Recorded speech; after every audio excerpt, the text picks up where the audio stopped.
লস্যি তো আমরা সকলেই সবসময় প্রায় খেয়ে থাকি, কিন্তু এভাবে কি আমের লস্যি কখনো খেয়েছেন?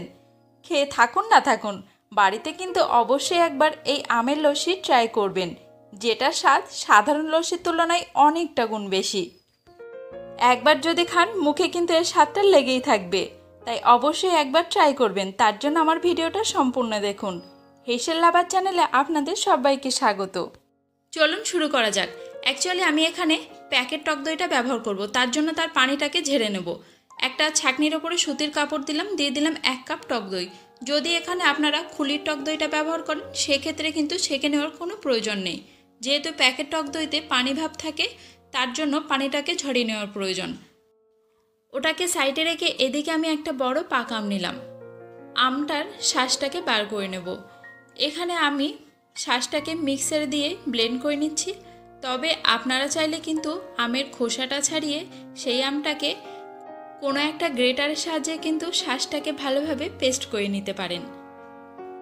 যেভাবে আপনাদের সুবিধা হয় সেভাবে এই শাঁসটাকে ব্যবহার করবেন। এছাড়াও এই লস্যিটা বানানোর জন্য আমটাকে বেশ পাকা মিষ্টি আম নেওয়ার চেষ্টা করবেন। এবার এদিকে একটা বোলের মধ্যে পানি ঝরানো টক দইটা দিয়ে দিলাম, দিয়ে দিচ্ছি 1/4 কাপ চিনির গুঁড়ো। এখানে আপনারা গুঁড়ো চিনির বদলে এমনি চিনিও ব্যবহার করতে পারেন, তবে একটু গলে যাওয়ার সুবিধার্থে আমি গুঁড়ো চিনিটা ব্যবহার করছি। দিয়ে দিচ্ছি 1/2 চা চামচ বিট নুন। এখানে কিন্তু যেহেতু আমটা মিষ্টি, সেজন্য খুব বেশি মিষ্টি ব্যবহার করার প্রয়োজন নেই। আমি একটা হ্যান্ড উইস্কারের সাহায্যে খুব ভালোভাবে এটাকে ফেটিয়ে নিচ্ছি। আমি কিন্তু কোনো মিক্সারে এটা দেব না। অ্যাকচুয়ালি মিক্সারে দিলে যতটা ভালো হয়, তার থেকে যদি হ্যান্ড উইস্কারে লস্যি বানানো হয় সেটা দেখবেন বেশি সুন্দর হয়। দইটাকে ফেটিয়ে নেওয়ার পরে দুধ দিয়ে দিলাম 1 কাপ। খুব বেশি ব্যবহার করার প্রয়োজন নেই, আবারও হুইস্কারের সাহায্যে খুব ভালোভাবে ফেটিয়ে নিতে হবে।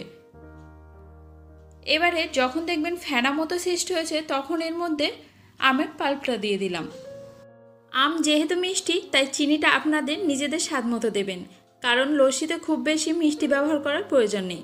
আর এখানে কিন্তু বিট নুনটা ব্যবহার করার অবশ্যই চেষ্টা করবেন। আবারও খুব ভালোভাবে মিশিয়ে নিতে হবে। সাধারণত আমরা ঝটপট মিটিয়ে নেওয়ার জন্য মিক্সারে ব্যবহার করি, কিন্তু একবার এভাবে হ্যান্ড উইস্কারের সাহায্যে লস্যি বানিয়ে দেখুন, খেতে কিন্তু দারুণ হয়। ভালোভাবে মিশিয়ে নেওয়ার পরে এখানে বেশ কিছুটা আইস কিউব দিয়ে দিলাম একটু ঠান্ডা করার জন্য। এছাড়াও লস্যি একটু ঘন করবেন, তাতে কিন্তু খেতে দারুণ হয়। যেমনটা আমি ঘন করেছি এরকম ঘন করেই বানাবেন, খেতে কিন্তু বেশ ভালো লাগবে। আমি এখানে লস্যিটাকে কাচের কাপ এছাড়াও মাটির কাপেও পরিবেশন করছি।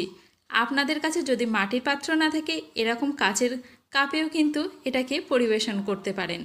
উপর থেকে আমের কুচি, আলমন্ড কুচনো, কিশমিশ আপনাদের পছন্দ মতো যে কোনো উপকরণ দিয়ে সাজিয়ে নিতে পারেন, তবে একটু কিশমিশ রাখার চেষ্টা করবেন, গালে পড়লে কিন্তু বেশ ভালোই লাগে।